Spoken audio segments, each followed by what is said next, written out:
Hello, it's Davey Mooney coming to you from the University of North Texas, where I run the jazz guitar program. Benedetto artist, Sunnyside Records artist. Got the new Sunnyside record mixed and mastered. It sounds great. Y'all recorded it down in Brazil. I think the best stuff on that record is the best stuff I've ever done. And I got my Mel Bay books, including the brand new Into the Labyrinth, an Anatomy of Position Playing for Jazz Guitar. And we're still in the semester here. It's late October. Don't know when you'll see this video. And man, I've been fighting this bronchial thing for weeks now, which has not been too much fun. But we had our 75th anniversary. I made it out for that. What else? Lots of stuff going on. But today I actually wanted to talk about a very famous Tom Jobim song called Corcovado, known in English as Quiet Nights of Quiet Stars. And it's a real standard, probably number 2 to Girl from Ipanema in the Jobim hit top 5, top 10, top 40 Jobim playlist. And he recorded it a bunch of times, and a lot of people recorded it. I think it was written in 1960, according to Wikipedia, and I think it's recorded on an early João Gilberto record. And then I guess probably most famously it's on the Gets Gilberto record, where Astrid sings it, and also João Gilberto sings it. And Joe Pass recorded it. A lot of jazz musicians, Joe Pass and Niels Henning Ørsted Patterson, did it on chops. And I'm actually going to spend most of the time today talking about my favorite version, which is from the record Elis and Tom, which is, man, probably one of the best albums ever made, in my humble opinion. I remember back in New Orleans, we used to talk about it at the Hot Club in New Orleans, me and Chris Cole and Todd Duke and Matt Rohde and everybody, Matt Johnson. There's so many people in that band.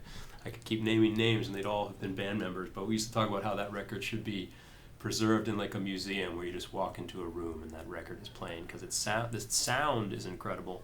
The arrangements, I believe Cesar Camargo Mariano did the arrangements, or most of them are just genius. Elise's performance, Tom Jobim's performance, a lot of other people on the record. I don't want to name everybody, but you can't really change a note of that record to improve it. It's just pretty much perfect. But anyway, if you're playing this tune on a social gig or a jam session or something, I think the changes that are pretty common, people will play like A flat minor 6, Nights of Quiet Stars, A flat diminished with the E natural on top, like that kind of diminished major 7 sound, G minor 7, 2, 5 to F, and then sometimes you have this F diminished to F thing, although on the versions I listen to, or the Elis and Tom version, they actually have, it's really like F sharp 7 before F major, like a tritone set up. Ooh, it's getting rowdy out there in the hall. And then F minor, B flat 7, and then either E minor to A7, or like on the version I'm going to talk more about in a little bit, it's like an E7 sharp 9 with a little moving line, like E7, A7, then D9, and then there's usually some little like cool extension.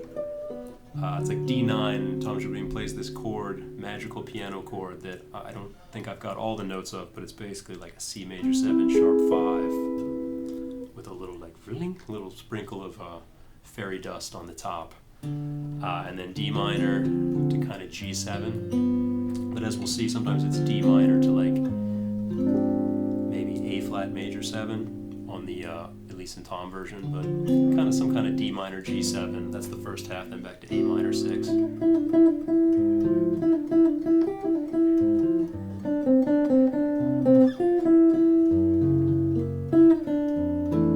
Then it's sort of like A, B, A, C. So the C, you go to F minor again, to B flat 7, then E minor to A minor, which can sometimes, when you're soloing, become like an A7 sharp 9. Then D minor, G7, E minor, or on the Elis and Tom version, sort of E7 altered, A7, D minor, G7, and then it's back to the top. So it's kind of an odd number of bars as well. But that's sort of the standard changes, I would think. it's funny, I was listening back, I was focusing most of my energy on the Elis and Tom arrangement because it's so intricate and so perfect, and every note is so important. I don't think I got all of them, but I got many of them. But I went back and listened to the Gets Gilberto version, and there's some interesting bass notes. I'm trying to figure out, like, what is the bass playing? So I don't know exactly. Sometimes there's some notes in between two notes, but I do know that during when João Gilberto sings it, that first chord is kind of a D7, D9, and then the second chord, they're playing like a D flat 7 sharp 9. So it's kind of like the same upper structure but with a different bass note. And that's interesting because I spent a lot of time when I start talking about diminished chords here at UNT, I talk a lot about how Tom Jobim does that progression a lot. Like, it's in How Insensitive, it's in Corcovado, it's in, Zingaro, Retrato em Branco e Preto, where he plays a sort of a minor one chord, then a diminished down a half step, and then a minor a half step below that. I'd always talk about how it's sort of a backwards progression in the sense that when you're improvising on it, that second chord, A flat diminished, is kind of 5 of the A minor that just happened. And same thing in How Insensitive. You just kind of have to just make it go to the minor a half step below, even though functionally it sort of wants to go the other way. But when that chord becomes a D flat 7 sharp 9, I don't know, it's kind of a different ballgame, because then it actually is sort of 5 of the C7. But I don't know, maybe the bass player just, who knows what was going on. But I noticed too, when Joe Pass and Niels Henning Ørsted Pedersen play it, they kind of make the first chord a D7, or there's always like a D note in there. Maybe they try to learn it from the record, foolishly, but no, it's good to learn things from the record. But which record? So my favorite record, I want to talk a little bit about, I was listening to this earlier and I took some notes to try to write out everything, and I didn't get, I just don't have the time to knock out every little aspect of this arrangement, but my gosh, it's so beautiful, it's so perfect. I encourage you all to listen to it. So they start off with this little intro. This is Elis and Tom, 1973, 1974. It's a little sort of rubato intro. I didn't get all the melody notes, so it goes A minor 6 to A flat diminished.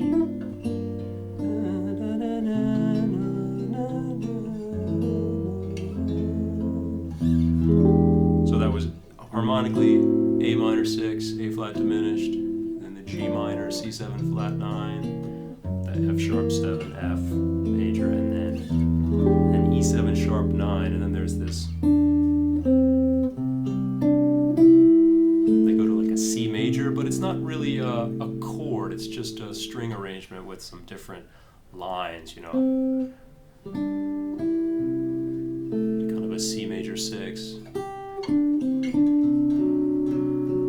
It's sort of like a D7 over C to like a G7, but it's not really, it's not a G7 in the sense of, but I think that's implied that it's kind of a C major 6, like there's a low C and an F sharp on the bottom, going to a B and an F, and that takes you to the A minor 6, so like D7, G7, A minor. And then Elis comes in and it's just Elis and guitar, but there's I don't know if it's cello, I can't remember, but there's a line, and throughout the whole arrangement there's the melody, there's the bass, and there's these counter lines that are so perfect and are kind of Tom Jobim's music has a lot of that, and that's why I was surprised, like reading up and realizing that Tom Jobim didn't do the arrangement on this according to the internet or whatever. So Cesar Camargo Mariano did a really amazing job of getting all the Jobim isms in there, because so she sings, and there's a line while she sings the melody, someone plays a C, and then there's a B on the A flat. So it's just guitar, this line, and her singing, then a B flat.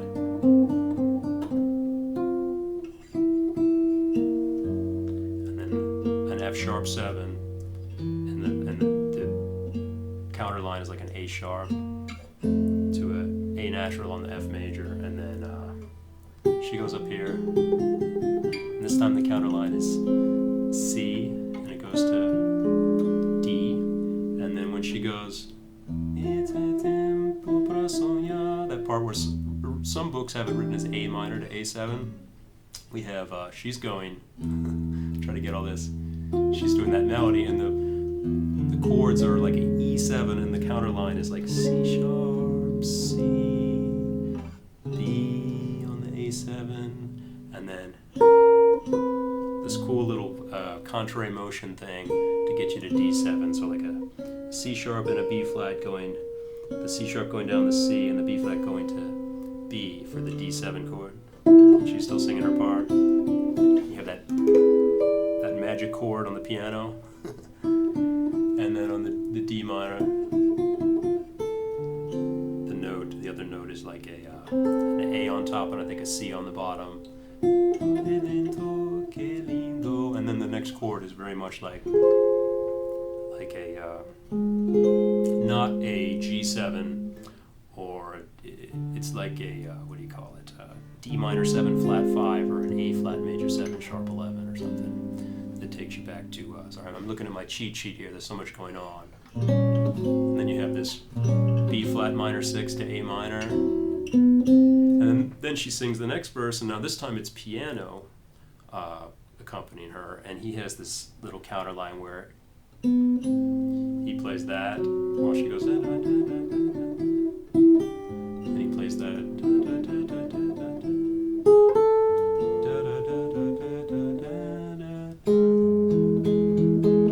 there's again F sharp sort of 9 and an A flat going to A, and then you have eu que era triste, descrente desse mundo.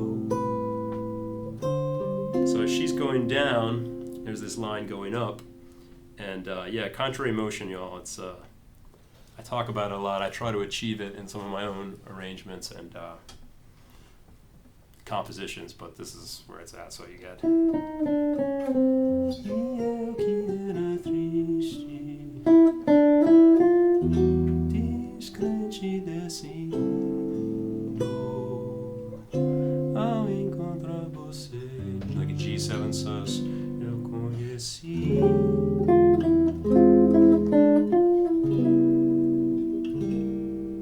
So that deserves a little attention here. So she's singing. So she's stops for a second, and then there's this E7 sharp 9 thing, and there's two different things going on. Well, at least two. It's three actually with the bass. So you've got this.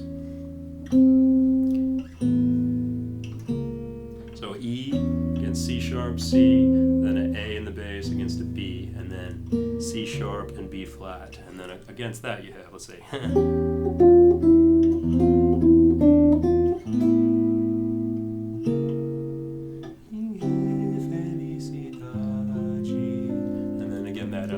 Sort of A flat major 7 sharp 11 D minor 7 flat 5 thing, and then you think this is where this arrangement, I just realized this, it tricked me because I thought, okay, they go back to A minor and there's this solo section, but they actually, from that A flat thing, they go to C, the key of C minor. They trick us, and I was thinking, like, you know, normally if it's an A flat diminished, you would say, okay, yeah, A flat diminished goes to A minor, and you know that family of diminished chords, it can also go to C minor. But he further sort of complicates it by making the A flat more of like a major 7 sound, or D minor 7 flat 5 is not quite dominant, it's sort of suspended, and then the cello and some other string does this, like B to C and D to E flat, and then there's a whole sort of solo section in this key of C minor,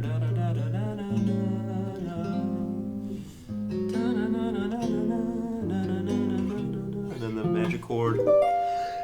Excuse me, see what I mean? F9 and then they get back to A minor. And there's like a vocal solo.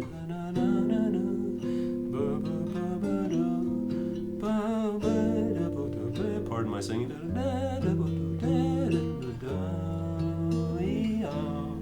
And this is the climax, y'all.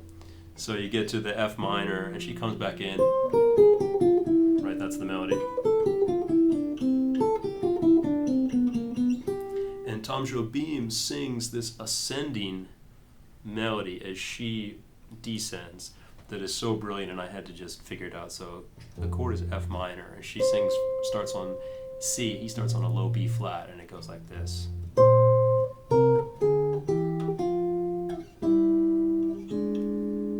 Really amazing. So he goes up like an F melodic minor scale. And then the next chord, he starts on a C and goes, they go,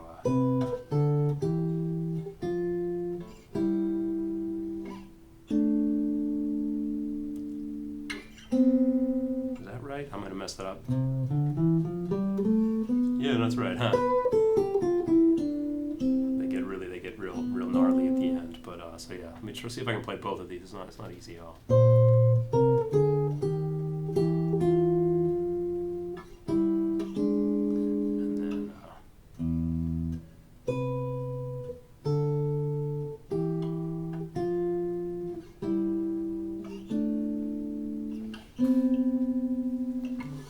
It's just like, it kills me every time just to hear the sound of their voices crossing like that. And then you have Ao encontrar você eu conheci, and then the same arrangement, but he sings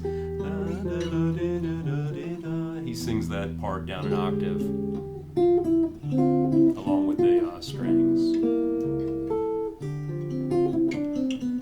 And then one more thing, the ending, people always wonder how you're supposed to end this song. Sometimes they just vamp out on A minor, sometimes they vamp out on C. But if you check out this arrangement, the ending is like this. He sings that part. It goes A minor with that little figure in thirds, and then.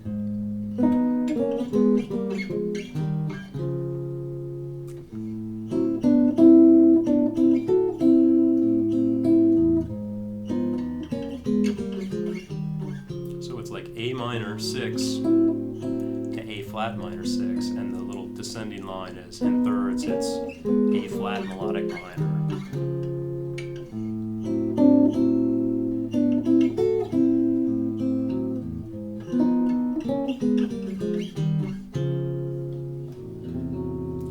So, and it fades out. So anyway, I know I took a lot of time on that, and I didn't get everything, but I felt like I had to talk about it and, give a shout out to one of the greatest recordings, in my opinion, of all time. Elis and Tom, one of the great records, definitely in Brazilian popular music, I think in all popular music. And I'm going to play a few choruses on this tune, maybe more like you would play it in a jam session or on a gig, right? Unless you have a string quartet and Elis Regina and everybody else playing. So I hope you enjoy it, Corcovado, and go check out Elis and Tom, one of the greatest records of all time. Right.